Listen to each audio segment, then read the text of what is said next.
Je m'appelle Sophia, j'ai 28 ans, j'habite à Toulouse, dans un immeuble de 5 étages au numéro 12 de la rue des Oiseaux. Je suis arrivé en France il y a 8 mois. Je travaille dans un magasin de vêtements. Mon français n'est pas parfait, mais je comprends beaucoup de choses maintenant.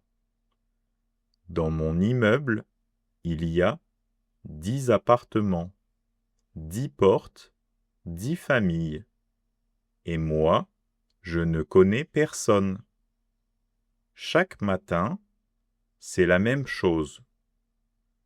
Je descends les escaliers. Parfois, je rencontre un voisin. Je dis bonjour. Le voisin dit bonjour. Et c'est tout. Il n'y a pas d'autre mot. Le soir, je rentre, je monte les escaliers, j'ouvre ma porte, je ferme ma porte et je suis seul. Mon appartement est petit. Il y a une chambre, une petite cuisine et une salle de bain. De ma fenêtre, je vois les toits de la ville. C'est joli. Mais le soir, quand toutes les fenêtres sont allumées, je pense à toutes ces familles qui parlent et qui mangent ensemble. Et moi, je mange devant mon ordinateur. Ma mère m'appelle tous les dimanches. Sophia, tu as des amis? Oui, maman, bien sûr. Ce n'est pas vrai, mais je ne veux pas l'inquiéter. Un samedi matin, en octobre, quelque chose change. Il est 9 heures. Je bois mon café et j'entends un bruit, un petit bruit. Ça vient de la porte. J'écoute, le bruit continue. Ce n'est pas quelqu'un qui frappe, c'est autre chose. J'ouvre la porte. Et là, devant moi, il y a un chat. Un chat gris avec des yeux verts.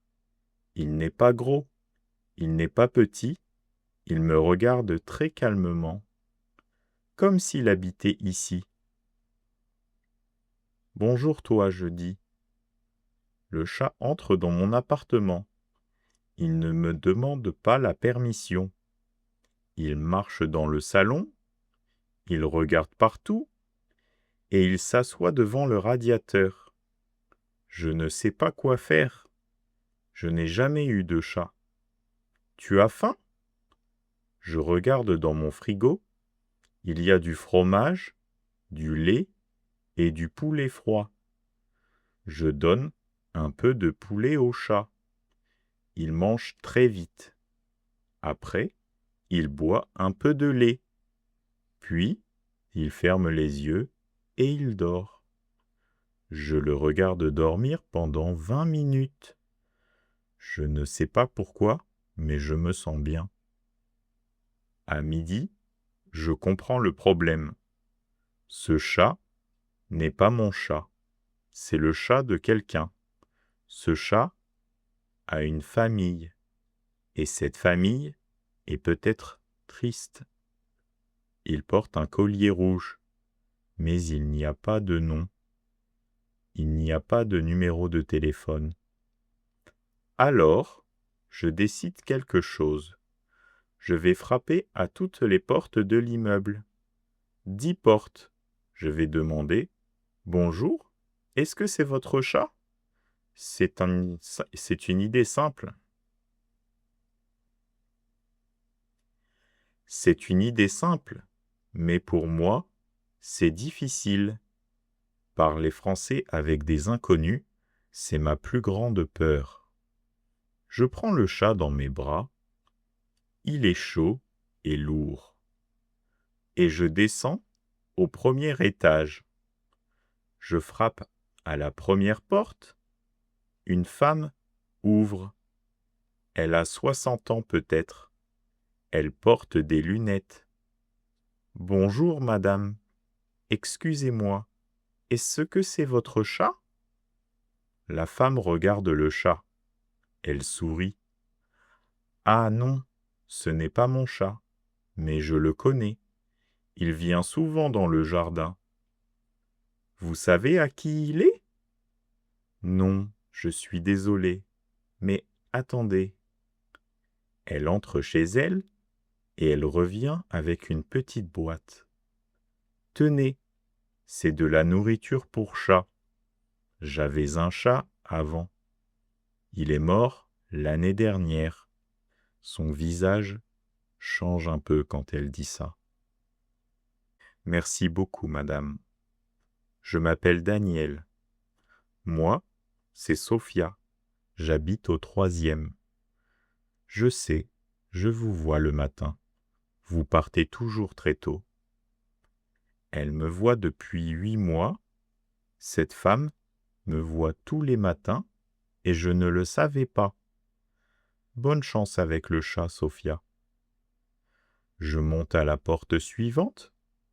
Un homme ouvre. Il a peut-être 40 ans. Derrière lui, j'entends de la musique et des enfants. Bonjour, monsieur. Est-ce que c'est votre chat? Non, désolé. Nous, on a un chien. Puis, une petite fille arrive. Elle a 6 ou 7 ans. Papa, un chat. Non, Léa, ce n'est pas notre chat. Je peux le caresser?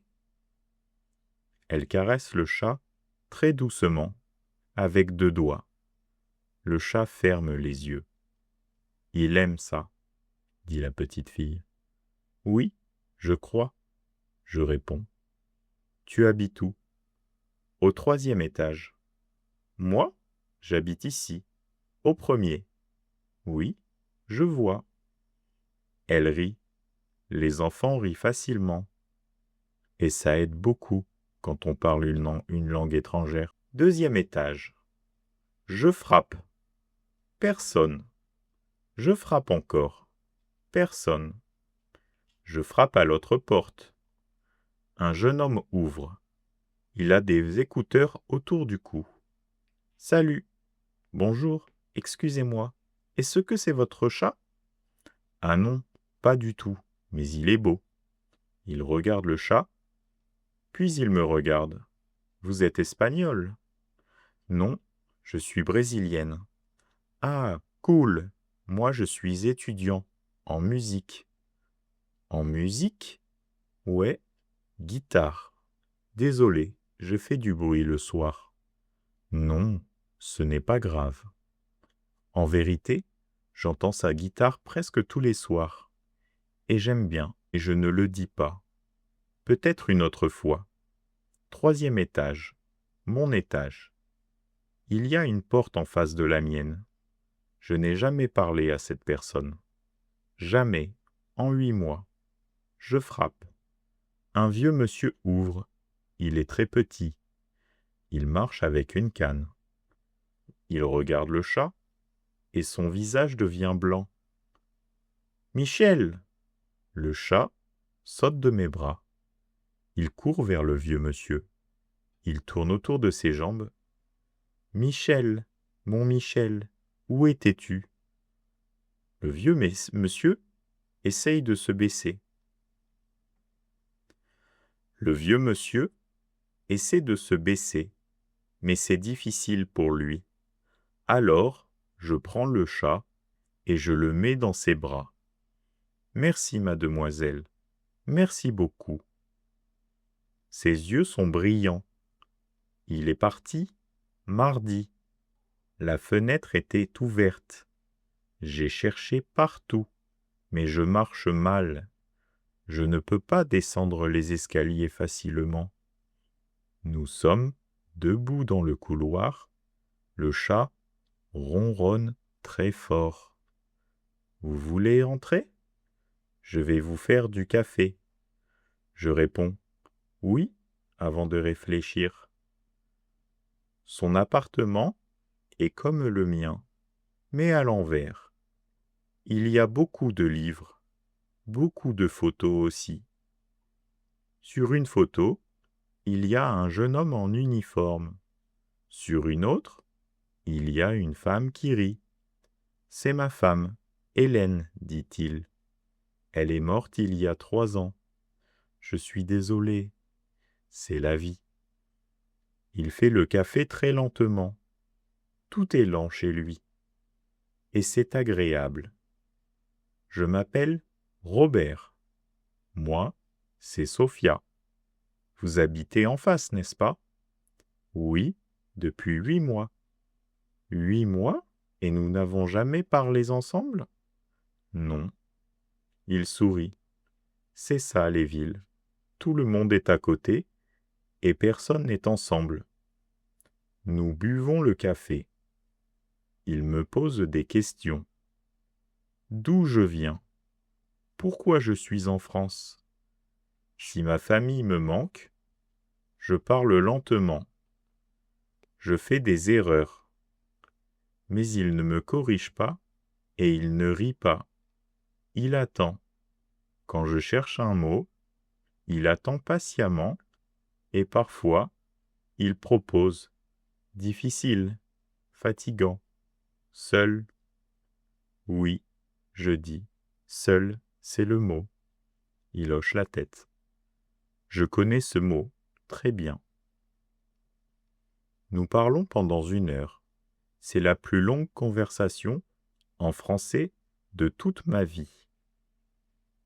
Avant de partir, il me dit quelque chose. Sophia, je peux vous demander un service? Bien sûr.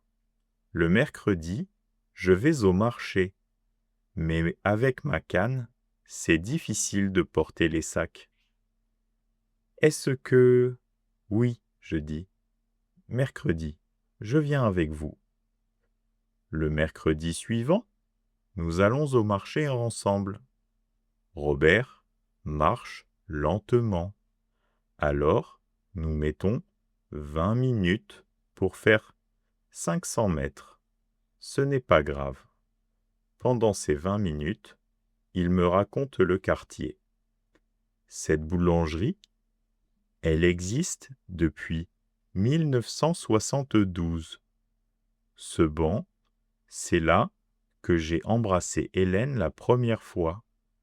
Cette rue, avant, il y avait un cinéma. Au marché, il connaît tout le monde. Bonjour Robert. Bonjour Robert, ça va aujourd'hui? Bonjour Robert, j'ai gardé vos tomates. Et chaque fois, il dit la même phrase. Je vous présente Sophia, ma voisine. Ma voisine.